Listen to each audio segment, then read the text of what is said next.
صبية قلبي وروحي السلام علیکم، کیسے ہیں آپ سب؟ تو آج میں لائی ہوں آپ کے لیے، پہلے تو آپ سب کو ربیع الاول کا مہینہ مبارک ہو، اس لیے میں اسی کے نسبت سے آج نبی پاک کے خاندانی حالات کے بارے میں کچھ تھوڑا سا حالات لے کے آئی ہوں، جیسے ان کا شجرہ نسب۔ تو سٹارٹ کرتے ہیں، بسم اللہ الرحمن الرحیم۔ خاندانی حالات۔ حضور اقدس صلی اللہ علیہ وسلم کا نسب شریف والد ماجد کی طرف سے یہ ہے: حضرت محمد صلی اللہ علیہ وآلہ وسلم بن عبداللہ بن عبد المطلب بن ہاشم بن عبد المناف بن قصا بن کلاب بن مروہ بن کعب بن لوئی بن غالب بن فہر بن مالک بن نصر بن کنانہ بن خزیمہ بن مدرکہ بن الیاس بن مضر بن نزار بن مد بن عدنان۔ یہ بخاری بک کی باب موبل نبی صلی اللہ علیہ وسلم سے لیا گیا ہے، اور والدہ ماجدہ کی طرف سے حضور صلی اللہ علیہ وسلم کا شجرہ نسب یہ ہے: حضرت محمد صلی اللہ علیہ وآلہ وسلم بن آمنہ بنت وہب بن عبد المناف بن زہرہ بن کلاب بن مروہ۔ تو اب ان کی کچھ خاندانی شرافت کے بارے میں بتایا جائے۔ حضور صلی اللہ علیہ وسلم کا خاندان حسب و نجابت و شرافت میں تمام دنیا کے خاندانوں سے اشرف و اعلیٰ ہے، اور یہ وہ حقیقت ہے کہ آپ صلی اللہ علیہ وسلم کے بدترین دشمن کفار مکہ بھی کبھی اس کا انکار نہ کر سکے۔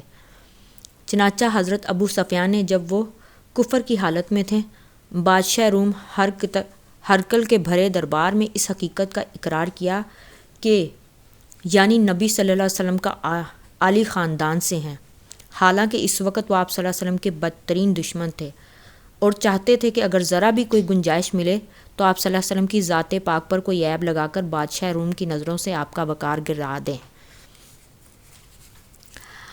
مسلم شریف کی روایت ہے کہ اللہ تعالیٰ نے حضرت اسماعیل علیہ السلام کی اولاد میں سے کنانہ کو برگزیدہ بنایا اور کنانہ میں سے قریش کو چنا، اور قریش میں سے بنی ہاشم کو منتخب فرمایا، اور بنی ہاشم میں سے مجھ کو چن لیا۔ بہرحال یہ ایک مسلم حقیقت ہے کہ حضور صلی اللہ علیہ وسلم کا خاندان اس قدر بلند مرتبہ ہے کہ کوئی بھی حسب و نسب والا اور نعمت و بزرگی والا آپ صلی اللہ علیہ وسلم کے مثل نہیں ہے۔ اب قریش خاندان کے بارے میں۔ حضور صلی اللہ علیہ وسلم کی خاندانی نبوت میں سبھی حضرات اپنی خصوصیات کی وجہ سے بڑی نامی گرامی ہیں، مگر چند ہستیاں ایسی ہیں جو آسمان کے فضل و کمال پر چاند تارے بن کر چمکے۔ ان با کمالوں میں سے فہر بن مالک بھی ہیں۔ ان کا لقب قریش ہے اور ان کی اولاد قریشی یا قریش کہلاتی ہے۔ فہر بن مالک قریش اس لیے کہلاتے ہیں کہ قریش ایک سمندری جانور کا نام ہے جو بہت ہی طاقتور ہوتا ہے اور سمندری جانوروں کو کھا ڈالتا ہے۔ یہ تمام جانوروں پر ہمیشہ غالب ہی رہتا ہے، کبھی مغلوب نہیں ہوتا۔ چونکہ فہر بن مالک اپنی شجاعت اور خداداد طاقت کی بنا پر تمام قبائل عرب پر غالب تھے، اس لیے تمام اہل مکہ اور اہل عرب ان کو قریش کے لقب سے پکارنے لگے۔ چنانچہ اس بارے میں شمرخ بن عمرو حمیری کا شعر بہت مشہور ہے: وَقُرَیشِ حِلَّةِ تَسْکُنُ الْبَحْرَ بِہَا سَمِیتُ قُرَیشُ قَریشًا، یعنی قریش ایک جانور ہے جو سمندر میں رہتا ہے، اسی کے نام پر قبیلہ قریش کا نام رکھا گیا۔ حضور صلی اللہ علیہ وسلم کے ماں باپ دونوں کا سلسلہ نسب فہر بن مالک سے ملتا ہے، اس لیے حضور صلی اللہ علیہ وسلم کے ماں باپ دونوں کی طرف سے قریشی ہیں۔ اب ہاشم کے بارے میں۔ حضور صلی اللہ علیہ وسلم کے پردادا ہاشم بڑی شان و شوکت کے مالک تھے۔ ان کا اصلی نام عمرو تھا۔ انتہائی بہادر، بے حد سخی اور اعلیٰ درجے کے مہمان نواز تھے۔ ایک سال عرب میں بہت سخت قحط پڑ گیا اور لوگ دانے دانے کو محتاج ہو گئے، تو یہ ملک شام سے خشک روٹیاں خرید کر حج کے دنوں میں مکہ پہنچے اور روٹیوں کا چورا کر کے اونٹ کے گوشت کے شوربے میں سرید بنا کر تمام حاجیوں کو خوب پیٹ بھر کر کھلایا۔ اس دن سے لوگ ان کو ہاشم روٹیوں کا چورا کرنے والے کہنے لگے۔ چونکہ یہ عبد المناف کے سب لڑکوں میں بڑے اور باصلاحیت تھے، اس لیے عبد المناف کے بعد کعبہ کے متولی اور سجادہ نشین ہوئے۔ بہت حسین و خوبصورت اور وجیح تھے۔ جب سن شعور کو پہنچے تو ان کی شادی مدینہ میں قبیلہ خزرج کی ایک سردار عمرو کی صاحبزادی سے ہوئی، جن کا نام سلمہ تھا، اور ان کے صاحبزادے عبد المطلب مدینہ ہی میں پیدا ہوئے۔ چونکہ ہاشم 25 سال کی عمر پا کر ملک شام کے راستے میں بامقام غزہ انتقال کر گئے، اس لیے عبد المطلب مدینہ میں ہی اپنے نانا کے گھر پلے بڑھے، اور جب 7 یا 8 سال کے ہو گئے تو مکہ آ کر اپنے خاندان والوں کے ساتھ رہنے لگے۔ اب نبی پاک کے دادا عبد المطلب، حضور صلی اللہ علیہ وسلم کے دادا عبد المطلب کا اصلی نام شیبہ ہے۔ یہ بڑے ہی نیک نفس اور عابد اور زاہد تھے۔ غار حرا میں کھانا پانی ساتھ لے کر جاتے اور کئی دنوں تک لگاتار خدا عزوجل کی عبادت میں مصروف رہتے ہیں۔ رمضان شریف کے مہینے میں اکثر غار حرا میں اعتکاف کیا کرتے تھے اور خدا عزوجل کے دھیان میں گوشہ نشین رہا کرتے تھے۔ رسول صلی اللہ علیہ وسلم کا نور نبوت ان کی پیشانی پہ چمکتا تھا اور ان کے بدن سے مشک کی خوشبو آتی تھی۔ اہل عرب خصوصاً قریش کو ان سے بڑی عقیدت تھی۔ مکہ والوں پر جب بھی کوئی مصیبت آتی یا قحط پڑ جاتا تو لوگ عبد المطلب کو ساتھ لے کر پہاڑ پر چڑھ جاتے اور بارگاہ خداوندی میں ان کو وسیلہ بنا کر دعا مانگتے تھے تو دعا قبول ہو جاتی تھی۔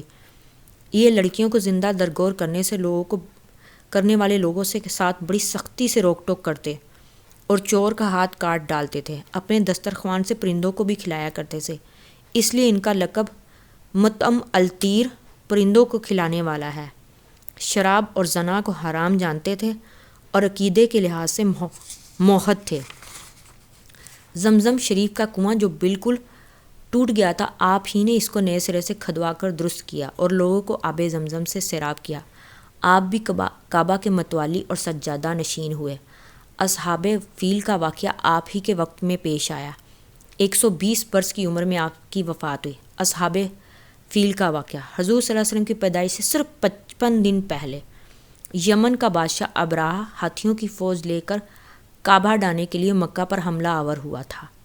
اس کا سبب یہ تھا کہ ابراہہ نے یمن کے دارالسلطنت صنعا میں ایک بہت ہی شاندار اور عالیشان گرجا گھر بنایا اور یہ کوشش کرنے لگا کہ عرب کے لوگ بجائے خانہ کعبہ کے یمن آ کر اس گرجا گھر کا حج کیا کریں۔ جبکہ مکہ والوں کو یہ معلوم ہوا تو قبیلہ کنانہ کے ایک شخص غیظ و غضب میں وہاں گیا اور وہاں جا کر گرجا گھر میں پخانہ کر کے اس کو نجاست سے لت پت کر دیا۔ جب ابراہہ نے یہ واقعہ سنا تو وہ طیش میں آپے سے باہر ہو گیا اور خانہ کعبہ کو ڈھانے کے لیے ہاتھیوں کی فوج لے کر مکہ پر حملہ کر دیا، اور اس کی فوج کے اگلے دستہ نے مکہ والوں کے تمام اونٹوں اور دوسرے مویشیوں کو چھین لیا۔ اس میں 200 یا 400 اونٹ عبد المطلب کے بھی تھے۔ عبد المطلب کو اس واقعے کا بڑا رنج پہنچا، چنانچہ آپ اس معاملے میں گفتگو کرنے کے لیے اس کے لشکر میں تشریف لے گئے۔ جب ابراہہ کو معلوم ہوا کہ قریش کا سردار اس سے ملاقات کرنے کے لیے آیا ہے تو اس نے آپ کو اپنے خیمے میں بلا لیا، اور جب عبد المطلب کو دیکھا کہ ایک بلند قامت، رعب دار اور نہایت ہی حسین و جمیل آدمی ہے جن کی پیشانی پر نور نبوت کا جاہ و جلال چمک رہا ہے، تو صورت دیکھتے ہی ابراہہ مرعوب ہو گیا، مطلب وہ ایک دم سے ان سے بہت امپریس ہو گیا اور بے اختیار تخت شاہی سے اتر کر آپ کی تعظیم کے لیے کھڑا ہو گیا اور اپنے برابر بٹھا کر دریافت کیا کہ کہیے سردار قریش، یہاں آپ کی تشریف آوری کا کیا مقصد ہے؟ عبد المطلب نے جواب دیا کہ ہمارے اونٹ اور بکریاں وغیرہ جو آپ کے لشکر کے سپاہی ہانک لائے ہیں، آپ ان سب مویشیوں کو ہمارے سپرد کر دیجیے۔ یہ سن کر ابراہہ نے کہا، اے سردار قریش، میں تو یہ سمجھتا تھا کہ آپ بہت ہی حوصلہ مند اور شاندار آدمی ہیں، مگر آپ نے مجھ سے اپنی اونٹوں کا سوال کر کے میری نظروں میں اپنا وقار کم کر دیا۔ اونٹ اور بکری کی حقیقت ہی کیا ہے؟ میں تو آپ کے کعبہ کو توڑ پھوڑ کر برباد کرنے کے لیے آیا ہوں، آپ نے اس کے بارے میں کوئی گفتگو نہیں کی۔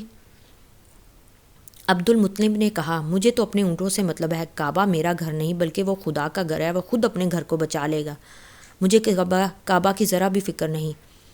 کعبہ مجھے پتہ ہے کہ اللہ تعالیٰ اپنے گھر کی حفاظت خود کر لے گا۔ یہ سن کر ابراہہ اپنے فرعونی لہجے میں کہنے لگا، اے سردار مکہ، سن لیجئے، میں کعبہ کو ڈھا کر اس کی اینٹ سے اینٹ بجا دوں گا اور روئے زمین سے اس کا نام و نشان مٹا دوں گا، کیونکہ مکہ والوں نے میرے گرجا گھر کی بڑی بے حرمتی کی ہے، اس لیے میں اس کا انتقام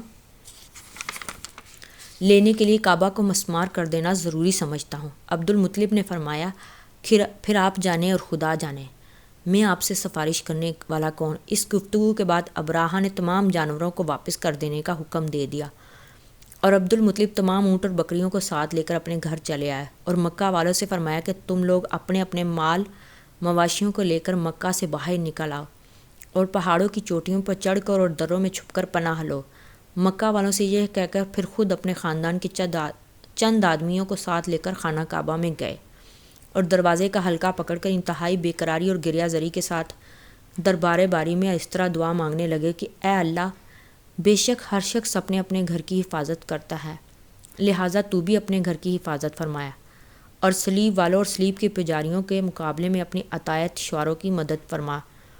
عبد المطلب نے یہ دعا مانگی اور اپنے خاندان والوں کو ساتھ لے کر پہاڑ کی چوٹی پر چڑھ گئے اور خدا کی قدرت کا جلوہ دیکھنے لگے۔ ابراہہ جب صبح کو کعبہ ڈھانے کے لیے اپنے لشکر جرار اور ہاتھیوں کی قطار کے ساتھ آگے بڑھا اور مقام مخمس میں پہنچا تو خود اس کا ہاتھی، جس کا نام محمود تھا، ایک دم بیٹھ گیا۔ بہت مارا اور بار بار للکارا مگر ہاتھی نہیں اٹھا۔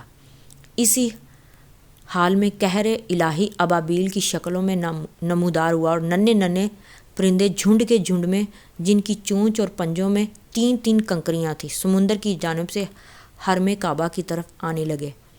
ابابیل کے ان بادل لشکروں نے ابراہہ کی فوجوں پر اس زور و شور سے سنگ باری کی کہ آن کی آن میں ابراہہ کے لشکر اور اس کی ہاتھیوں کے پرخچے اڑ گئے۔ ابابیل کے سنگ باری خداوند کے قہر و جبار کی ایسی مار تھی کہ جب کوئی کنکری کسی فیل سوار کے سر پر پڑتی تھی تو وہ اس آدمی کے بدن کو چھیدتی ہوئی ہاتھی کے بدن سے پار ہو جاتی تھی۔ ابراہہ کی فوج کا ایک آدمی بھی زندہ نہیں بچا اور سب کے سب ابراہہ اور اس کے ہاتھیوں سمیت اس طرح ہلاک و برباد ہو گئے کہ ان کے جسموں کی بوٹیاں ٹکڑے ٹکڑے ہو کر زمین پر بکھر گئیں۔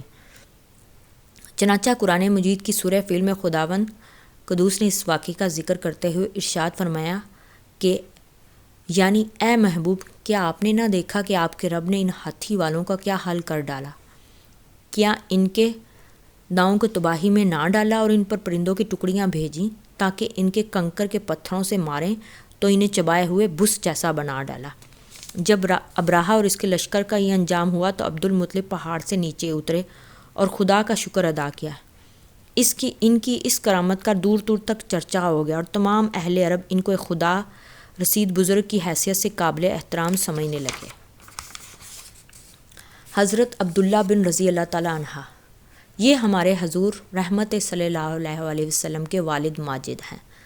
یہ عبد المطلب کے تمام بیٹوں میں سب سے زیادہ باپ کے لاڈلے اور پیارے تھے، چونکہ ان کی پیشانی میں نور محمدی اپنی پوری شان و شوکت کے ساتھ جلوہ گر تھا، اس لیے حسن و خوبی کے پیکر اور جمال و صورت کمال سیرت کی آئینہ دار، عفت و پارسائی میں یکتا روزگار تھے۔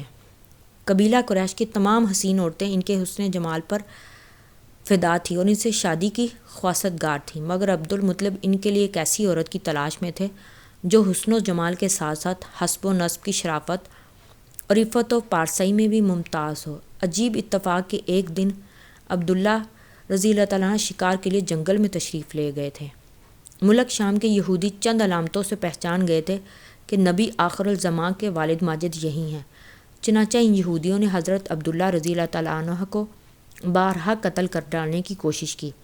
اس مرتبہ بھی یہودیوں کی ایک بہت بڑی جماعت مسلح ہو کر اس نیت سے جنگل میں گئی کہ حضرت عبداللہ رضی اللہ تعالیٰ عنہ کو تنہائی میں دھوکے سے قتل کر دیا جائے، مگر اللہ تعالیٰ نے اس مرتبہ بھی اپنے فضل و کرم سے بچا لیا۔ عالم غیب سے چند ایسے سوار ناگہان نمودار ہوئے جو اس دنیا کے لوگوں سے کوئی مشابہت نہیں رکھتے تھے۔ ان سواروں نے آ کر یہودیوں کو مار بھگایا اور حضرت عبداللہ رضی اللہ عنہ کو باحفاظت ان کے مقام تک پہنچا دیا۔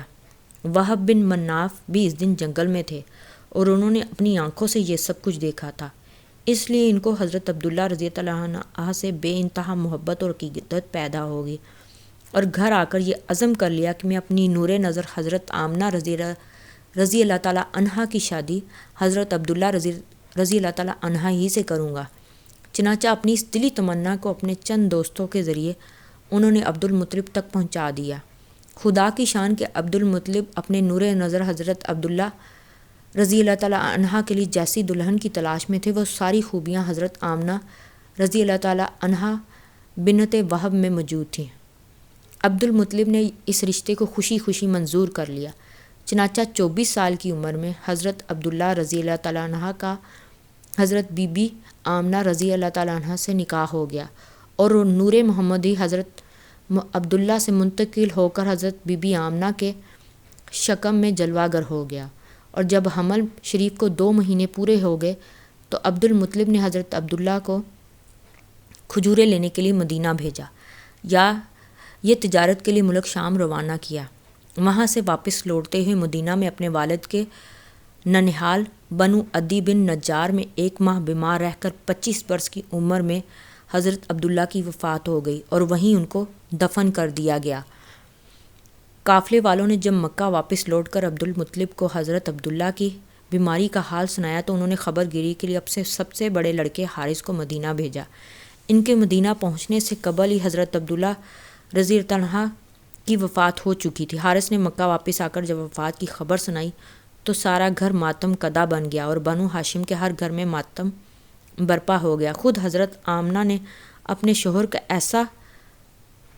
ایسا درد لیا کہ جس کو سن کر آج بھی دل درد سے بھر جاتا ہے۔ روایت ہے کہ حضرت عبداللہ رضی اللہ تعالیٰ عنہ کی وفات پر فرشتوں نے غمگین ہو کر بڑی حسرت کے ساتھ یہ کہا کہ یا الہی عز و جل تیرا نبی یتیم ہو گیا۔ حضرت حق نے فرمایا کیا ہوا، میں اس کا حامی و محافظ ہوں۔ حضرت عبداللہ کا ترکہ ایک لونڈی ایمن جس کا نام برکہ تھا، کچھ اونٹ کچھ بکریاں تھیں، یہ سب ترکہ حضور صلی اللہ علیہ وسلم کو ملا۔ ایمن بچپن میں حضور اقدس صلی اللہ علیہ وسلم کی دیکھ بھال کرتی تھی، کھلاتی، کپڑا پہناتی، پرورش کی پوری ضروریات مہیا کرتی، اس لیے حضور اقدس تمام عمر ایمن کی دلجوئی فرماتے رہے۔ اپنے محبوب اور غلام حضرت زید بن حارثہ سے ان کا نکاح کر دیا اور ان کے شکم سے حضرت اسامہ پیدا ہوئے تھے۔ آج کے لیے اتنا ہی۔ انشاءاللہ آپ کو 11 ربیع الاول والے رات کو میں آپ کو نبی پاک کی پیدائش کا قصہ بیان کروں گی۔ امید ہے آپ کو وہ بھی اچھا لگے گا۔ اگر آپ کو یہ اچھا لگا ہے تو چینل کو لائک، سبسکرائب اینڈ شیئر ضرور کر دیں۔ اللہ حافظ۔